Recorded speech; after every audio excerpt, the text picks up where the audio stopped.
So I go to that folder where this application is. So this is a e-waste management using blockchain, and it is using Truffle.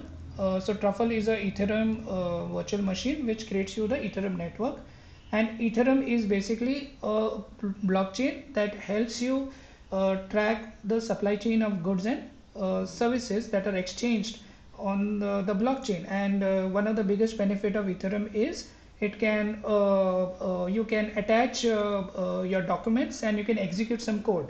So something of this cannot be done in Bitcoin, and that's why Ethereum was brought into picture, where when two things are getting, when a transaction is getting executed, there may be some documents or data associated with it, and additionally there may be some code to be executed, and that is what Ethereum enables. So we use Truffle is a technology that implements Ethereum, and we are using Ethereum Truffle as the base Ethereum software over here. So the first command that we run is Ethereum develop.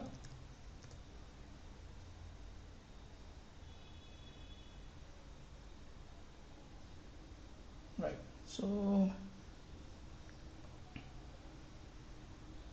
this Ethereum network is running on port number 8545, and it has already created some dummy accounts and dummy private keys to connect to the network. So that's it. That is what we are going to use in our application. And the second part is compile. All right.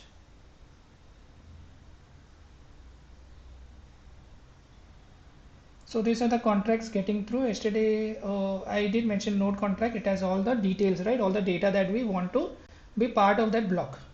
So your Ethereum is up right now, and now we are going to have a client application, so that your blockchain is up right now. That is what is happening right now. So what we do is we go in another command prompt and start our client application.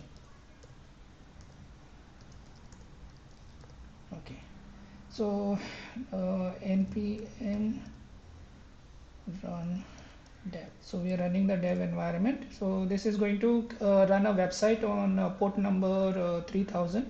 So okay, it is automatically starting the so it has, your website is up. So this is your client application, the waste management system. So there are two applications involved over here. One is the blockchain application itself, and another is your client application, which is your e-waste management system, which is trying to be part of this blockchain. So it is running on port number so these are the four website HTTP links it has created. So the website is hosted on localhost 3000. Okay, so let me go back and open this in Chrome.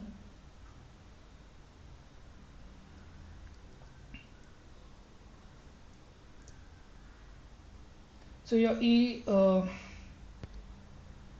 You are not audible. hello. Yes. Yeah. So this is your e-waste management system, and if you notice there are different links on this: home, features, and products. So let's say products. So it is showing you a display, a nice set of pictures over here. So they're saying we have these products over here, and so they have created some kind of a good looking page over here, but mostly it is just nothing really happens on this page because we have not linked everything. But it kind of says this e-waste management system is transparent, immutable analysis we can do. We can the analysis part is what Surya is working on, the BI part, which will show some graphs and everything. It is providing incentives, which we are thinking that the Pega model will be taking care of. It is distributed ledger, means anywhere this gets part of the common network where everybody can come in, and the real action actually happens using these four logins. So they have kind of to make the screen easier, there is a producer login. So he can do whatever we have been saying. Then retailer comes in, he logs in, he does his work. Customer comes in, he comes in, does his work. Here the recycle unit comes and he does his work. So having said that, one of the other tools that is important is this website has to be connected to that Ethereum network, right? So you need to use a tool called MetaMask. So these are the extensions which we need to install in the browser, MetaMask and MetaMask Legacy Web3. So if you open MetaMask over here, so it is trying to connect automatically right now, but by default it will so let me just close this.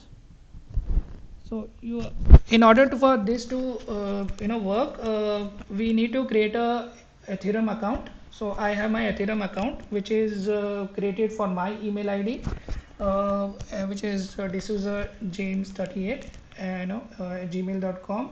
And so it is I have created I went on that website and I created the account. So essentially I'm logging into that account over here using metadata.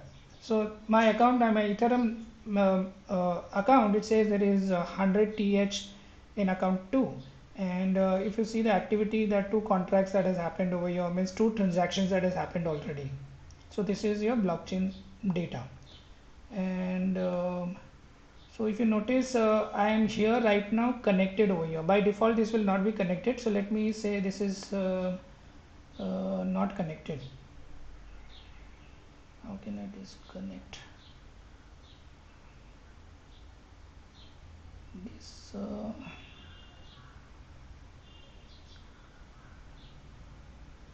You have one account connected to this site, okay.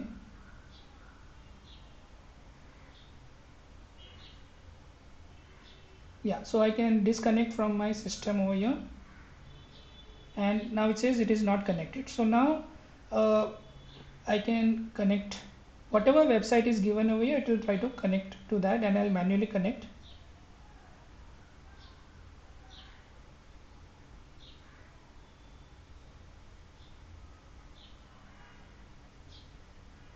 So it is connecting. Yeah. Now that this is done, we'll first you need to register all the users, right? So producer has to register himself, so he comes up and sign up. And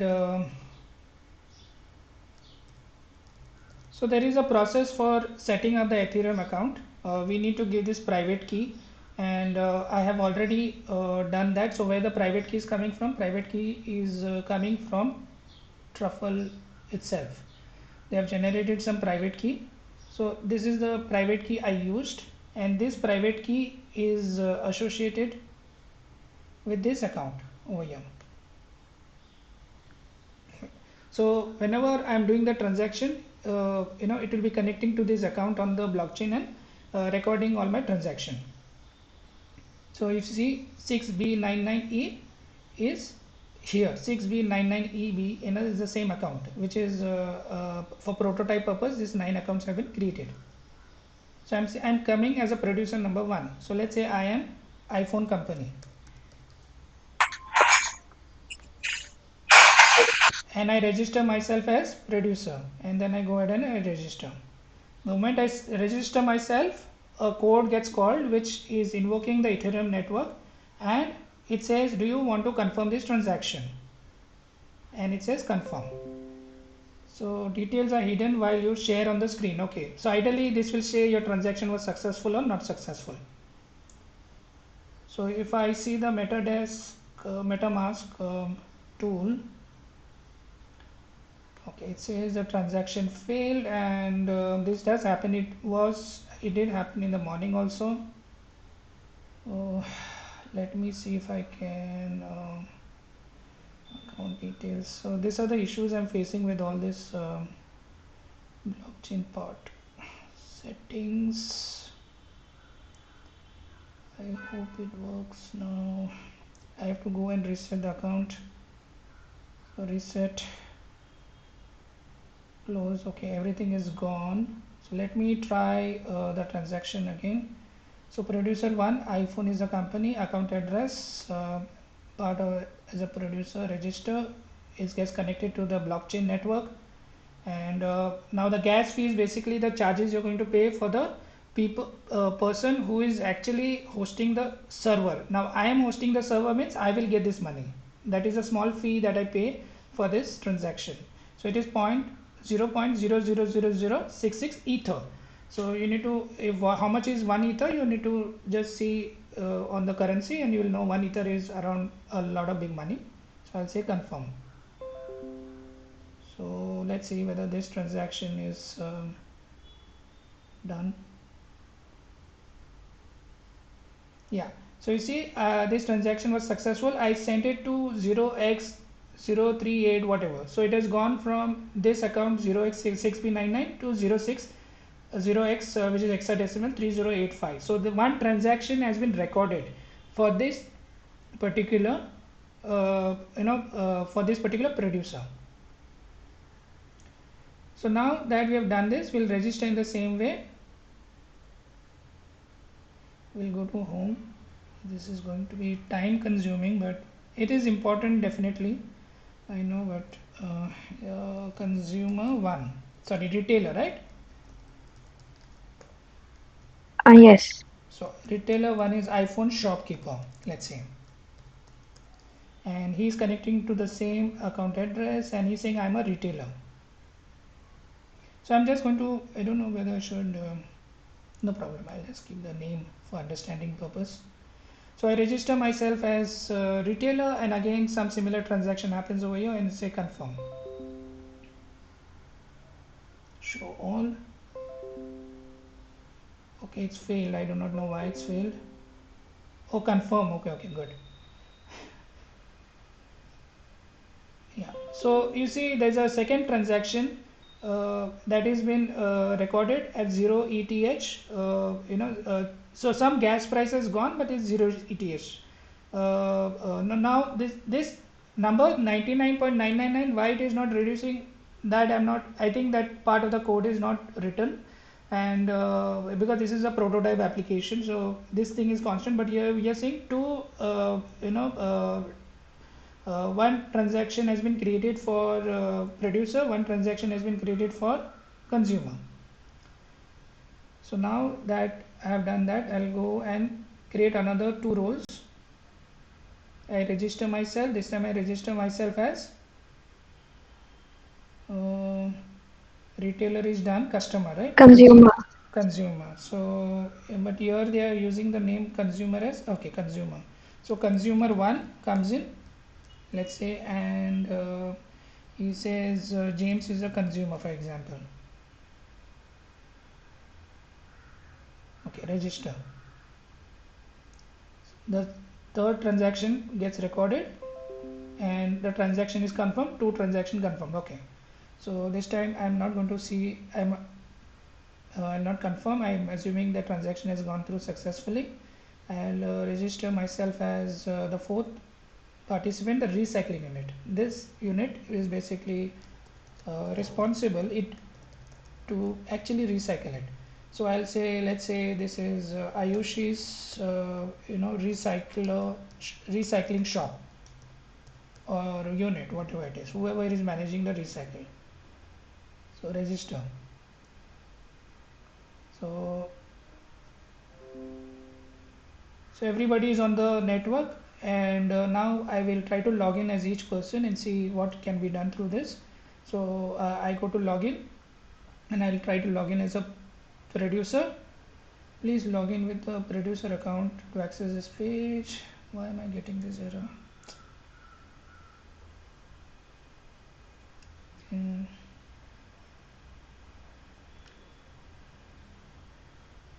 I don't know why this error has come in. But this fellow is able to, there is a form which comes up, and whether can we show the form? SRC producer profile recycling unit register retail which fellow.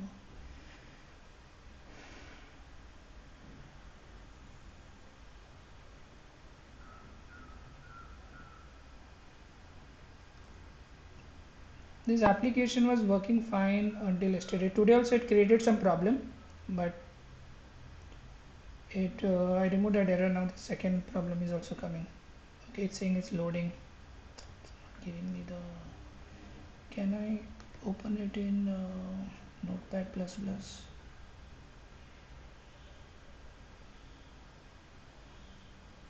What is there inside this?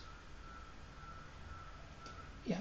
So I hope you can see the code over here. It is a simple page where which will ask you for the product name.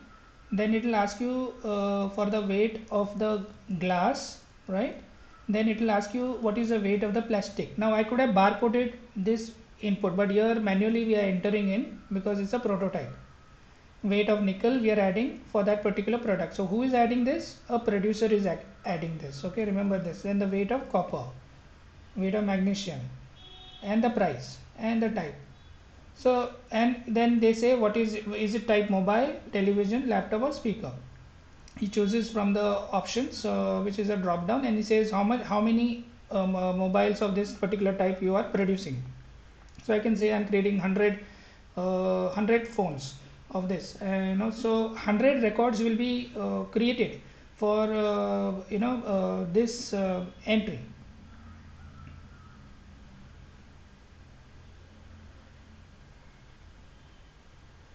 Okay, so right now the application is not working for some reason. I don't know why. Okay, hold on.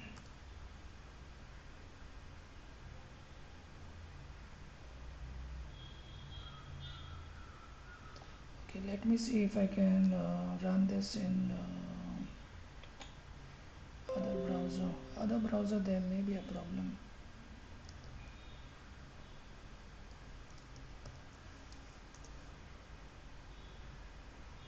Right, so what I want to do, am I connected here?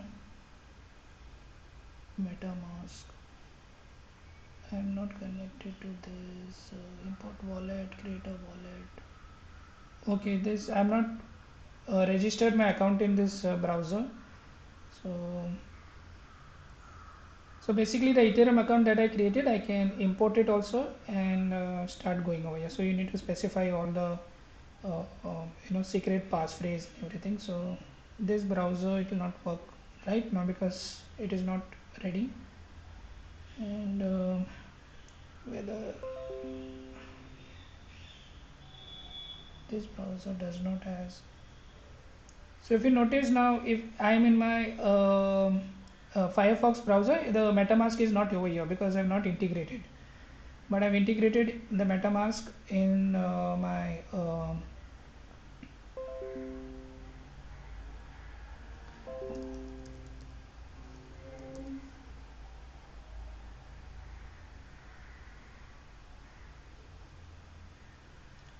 so let me. So the first person who enters in the system is a producer. These fellows will see no records. I don't know why this message is coming up. Earlier it was not coming, but it says to log in, but it does not give you the login screen.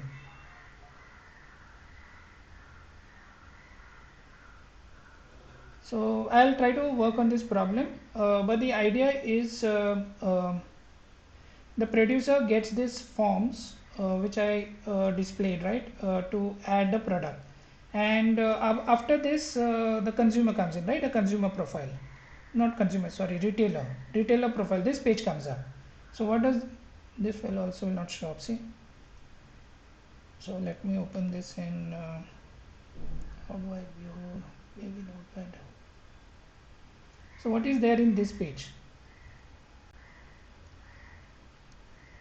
He is saying I want to buy a product, consumer. So when he has to buy a product, he has to select the producer over here. So if you notice, he has to say which producer I want to select the. So it says select the producer, no, over here. So he gets a list of all the producers who are there in the system automatically. And then he says what you want to purchase. So he says I want to purchase a mobile. Now already producer has put 100 products over there. He selects the product and he says how many products he want to buy. So maybe there are 100 products created on of the same type by the producer, but I am selling only 10 of them. So I will purchase 10 quantity and I'll say buy the product. And the moment that comes in is product stock shows up on this particular page over here, which says what is the products over here. And if he has returned if any product is returned, it is shown, that list also is shown up over here. So he is able to track how much he bought and how much is actually returned with the product ID. So as I told you, this product ID is a unique ID generated for each and every item, not product. Okay, so it's an item ID, you can say, or it is a IMEI ID. So I could have very well said this is IMEI over here or whatever. So this product ID is captured. So in the real world, definitely this product ID will be connected to your IMEI or RFID, whatever it is. And then you so if you want to retain the product, so this here this fellow is saying what is a percentage of price. In the sense, you can think of this as like a depreciation, okay, which means somebody has returned this product to the retailer, right? So here they are not automating the process of customer retaining the retailer. It is assumed that the customer came and gave back this product to retailer. The retailer, what he does, he takes the product ID and he says the percentage of price. If the phone was used for 2 years, for example, so the percentage of the price will be depreciated on that part and he will submit it over here. And so here you see he gets to see the list of return products, right? So return products does not mean it is recycled, okay? So you need to remember this. So the producer, so consumer, we saw, sorry, what? Yeah, so the consumer, we saw on the, I'm a little confused now, hold on, what do we see? I'm explaining the app using code now.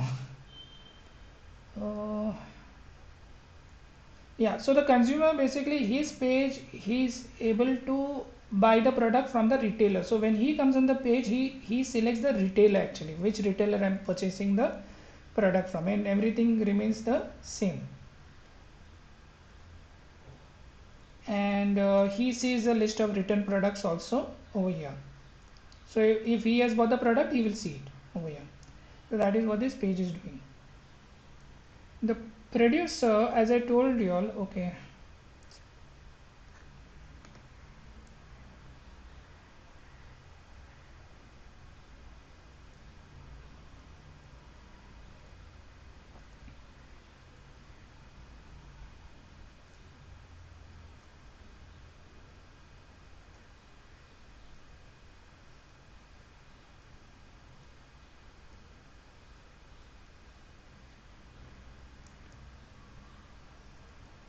so here he is seeing a list of unprocessed return product, which means it is not recycled. So he has to come up on this screen, and I think there is a button over here for him to initiate the process or something. I'm not very sure about this, but somewhere in the system the recycling process gets initiated.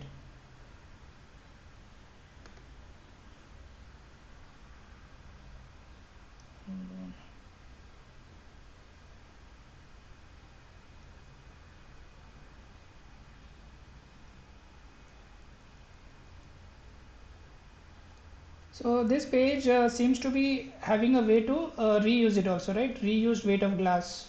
If it is recycled, then definitely it will be reused. Do we have anything else on this page?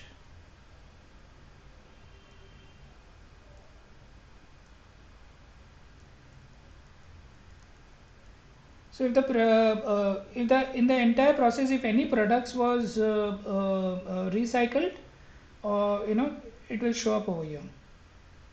That's what this seems to be. So I don't remember seeing this part, but I hope you all are understanding the gist of these pages of this process. So I'm sorry I could not show you those pages. Is not working for some reason. It did work the first time, and it's very easy to install, and on your system I can guide you all guys, and maybe it will work on your system. But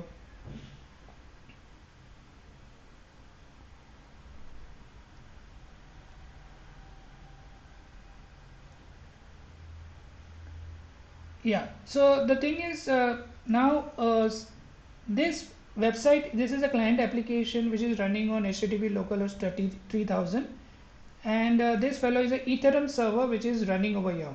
Now I know all the records are there in Truffle.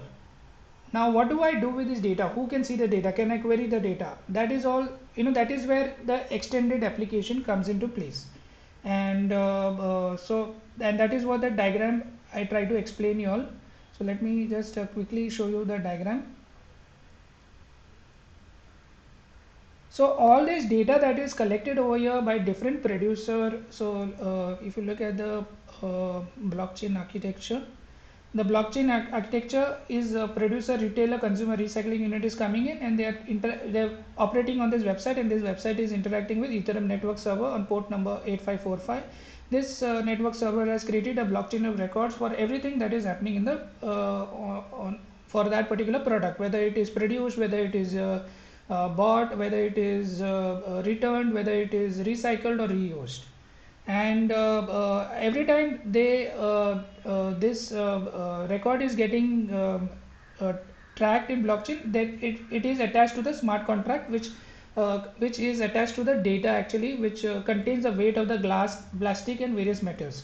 Using this data, ultimately this second diagram, we push the data somewhere to some database. So we are assuming it is S3 right now, but it can be any database. It can be directly into the data Snowflake also. So the Snowflake basically takes this data and produces some meaningful information out of it, because ultimately we want to take this data and get some information which, on the basis of which we can make some good decisions. So this is where the reports are getting generated, and this is where the front end, actual front end, we see the four or five things of carbon dioxide emissions. We track it using these graphs, and whatever is necessary, we do it. Uh, uh, we do the necessary to improvise the climate and the environment by looking at all this data. And machine learning is it gives you a prediction in future how, when this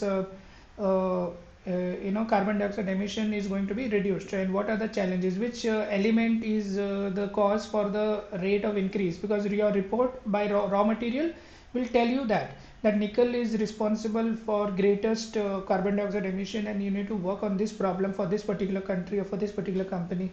So that is a predict, based on prediction also you can make some decisions. Now you don't have to only depend on BI.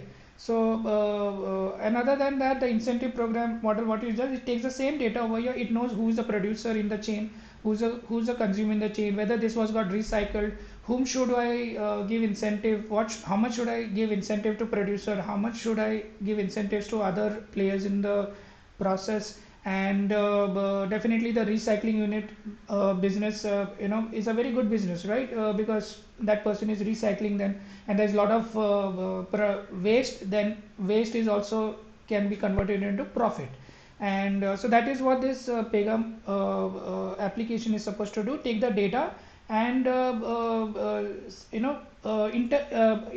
with the stakeholders, interface with all the stakeholders like producer, consumer, retailer, and recycling units, and send them emails, and send them education materials, and encourage them, and send them tokens, and using that tokens definitely they can buy and sell anything. And not only it's a circular economy, but it is also an incentivized economy, you can say.